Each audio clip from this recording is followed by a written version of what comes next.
Sige, i-introduce ko muna yung mga bago nating kasamahan, no?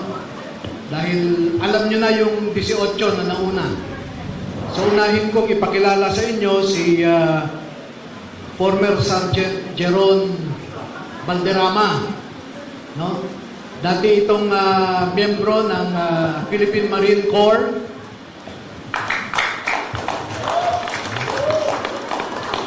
Ito ay honorably discharged. Ha? Baka sabihin na naman nila, dishonorably discharged. Honorably discharged po ito dahil nagkasakit siya. Nagkasakit siya dahil ilang buwan siyang na-assign sa Mindanao noon. Sa Tipo-Tipo, sa Albarca, hanggang sa Maluso, sa Lantawan, no? At doon siya nakakuha ng kanyang sakit. Inilipad siya sa Viluna at pagkatapos noon ay pinayuhan siya ng kanyang opisyal na pwede siyang magpa-discharge na lang honorably. At pakinggan po natin ang konting kwento muna niya kasi kakarating lang niya sa Manila kagabi. No? Kakarating lang niya sa Manila kagabi. Hindi pa kami nagkwentuhan ng gusto, pero fresh from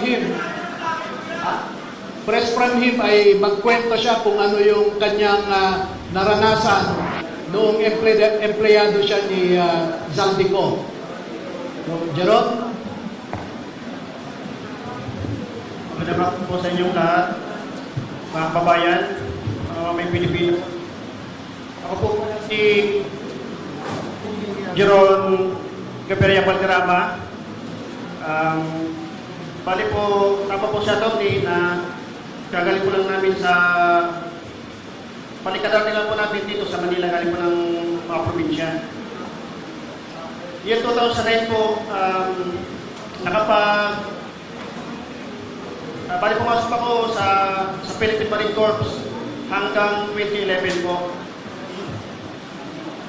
At doon naman po kay former Congressman Elizaldico, kay Boss ASC, nakapasok po ako doon ng July 22, 2024 hanggang end of December 2025. Sa loob po ng isang taon at 6 na buwan, ang mga narasan po na mga pag-deliver ng mga mali-malita na sinasabi ng ating mga kasamahan. Unang-una po kay former speaker, dyan po sa 14 Nara Street, South Forbes Park po. Bali po 2 beses po ko dyan nakapag-deliver. Yung una po, bali 3 po kami sasakyan. Ako po yung security doon sa lead car na driver po doon, si Henry Bopina. Then nakasakay po sa akin yung 2 A na sinasabi ng aking mga kasama na sila John Pulistrada at Mark Tiksay. 3 po kami noon. Ang nilalaman po noon is nasa 30 na maletas na ang mostly po karamihan doon ay for large amount po. Then yung sumunod po doon sa nasabi kong lugar, kami lang po ni Mark Tiksay and then si Ranjit Paga, yung driver ko po noon. Bali, ang delivery po namin doon sa 14 na street, hindi po bababa sa 7 na mix na po yun. May small, medium, and large. At sumunod po kay Senator Erwin Tulfo, dito po sa, nung time na po yun, may meeting po nung si Boss, dyan sa may Mari Restaurant, sa may Tomas Morato, Timog, Quezon City. Kami po yung, advance team po. At meron pong meeting sila doon. Nung dumating na po, sina Senator Erwin at si Boss, sila po yung unang pumasok doon sa pintuan ng restaurant. Papasok doon sa loob, then yung dalawa pong sasakyan na parehas elite na white van, mabilis lang po yung transaction na paglilipat ng dalawang medium size na maleta. Ang estimated ano po noon ay 40 to 50 milyon ang laman. Then, ang sumunod po noon na experience ko sa pag-deliver ay doon po kay Comelec Chairman George Garcia. Diyan po galing po sila ng Dasyang Tower noon. Then kami, andun kami sa may corner, sa Peria Estate, Corner de la Rosa. Bali, ang kasama ko rin po nung si Martin Sai at si Ranji Paga po ulit. Na ang dala po namin ay yung hand carry bag na kulay itim. Kasi at doon pa po sa unahan, ang unang pong lumapit sa amin ay yung driver niya. Then, binuksan ni Martin Sai yung doon sa right slide door, inabot sa driver ni George Garcia. Then, pagkalagpas po ng mga ilang metro, magkasalubong po sila ni George Garcia. Then, lumapit din po si Chairman George Garcia. Then, binuksan po ulit ni Martin Sai yung sliding door. Then, inabot po yung receiving copy. Yun po nasaksihan ko doon. Then, tinanong ko po si Martin Sai, sabi ko, Boss Mark, magkano po ba yung laman ng hand carry na yun? Sabi niya, 10 million daw po. Yun lang po at maraming salamat po. Thank you.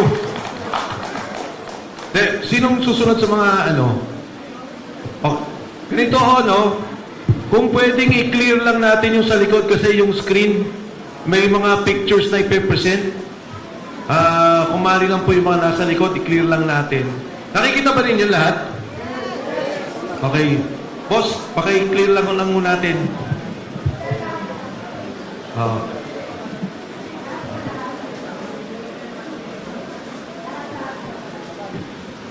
Clear lang natin, ha? So, sige. Sino mo sa susunod? Sige, si Wops, ikaw? Kahit yung initial lang. Hindi, yung kwento mo. Experience mo. Ito na yung mga individual na more or less affidavit nila. Si Waupan ay kararating lang din po niya kaninang umaga. Ay, di, kagabi.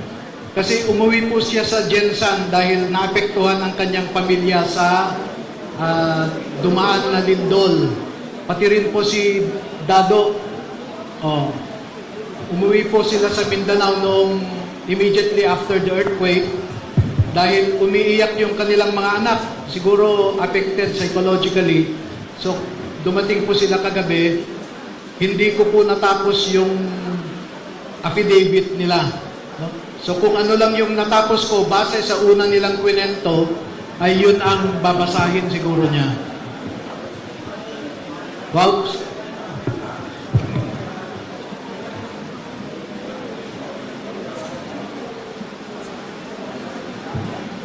Magandang hapon po sa lahat ng narito po. Salamat po sa inyong pagpunta. Ako po si Roosevelt Makasasa Opan, Pilipino, nasa 8 gulang at ininirahan sa